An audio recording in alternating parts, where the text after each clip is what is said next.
গতকাল বিধানসভায় দেখা গেল এক ব্যতিক্রমী ও আবেগঘন মুহূর্ত। রাজনৈতিক মতভেদ ভুলে প্রবীণ তৃণমূল বিধায়ককে সম্মান জানিয়ে উঠে দাঁড়ালেন মুখ্যমন্ত্রী শুভেন্দু অধিকারী। আর সেই মুহূর্তই এখন রাজ্যের রাজনীতিতে চর্চার কেন্দ্রবিন্দু। নমস্কার, আপনারা দেখছেন ভয়েস অফ বাঁকুড়া। বাঁকুড়ার সব খবর, সঠিক খবর সবার আগে।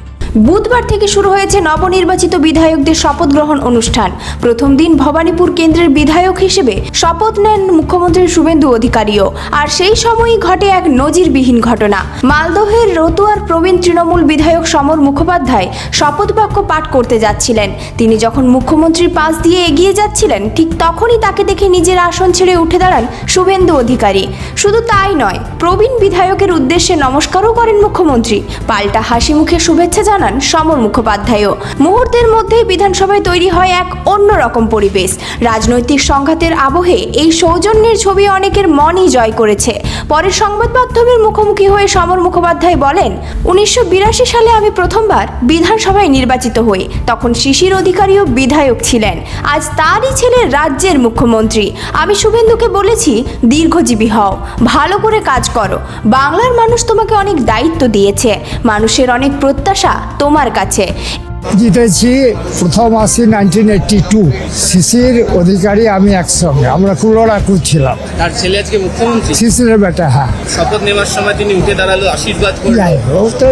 এটা বাঙালির কালচার। বললাম দীর্ঘজীবী হও, ভালো করে কাজ করো, বাংলা তোমাকে দায়িত্ব দিয়েছে, বাঙালির অনেক প্রত্যাশা। এই ঘটনাকে ঘিরে রাজনৈতিক মহলে শুরু হয়েছে আলোচনা। অনেকেই বলছেন, মতাদর্শ আলাদা হলেও প্রবীণ নেতাদের প্রতি সম্মান দেখিয়ে শুভেন্দু অধিকারী এক ইতিবাচক বার্তা দিলেন।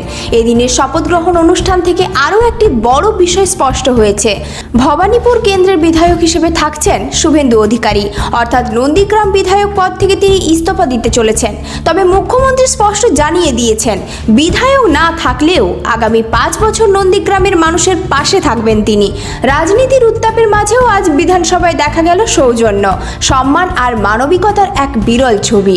রাজনীতির উত্তাপের মাঝেও আজ বিধানসভায় দেখা গেল সৌজন্য, সম্মান আর মানবিকতার এক বিরল ছবি। এই ধরনের গুরুত্বপূর্ণ খবর সবার আগে পেতে আমাদের চ্যানেলটি সাবস্ক্রাইব করুন আর ভিডিওটি শেয়ার করতে ভুলবেন না। আপনার মতামত কমেন্টে জানান আর লাইক শেয়ার করে ভয়েস অফ বাঁকুড়ার পাশে থাকুন।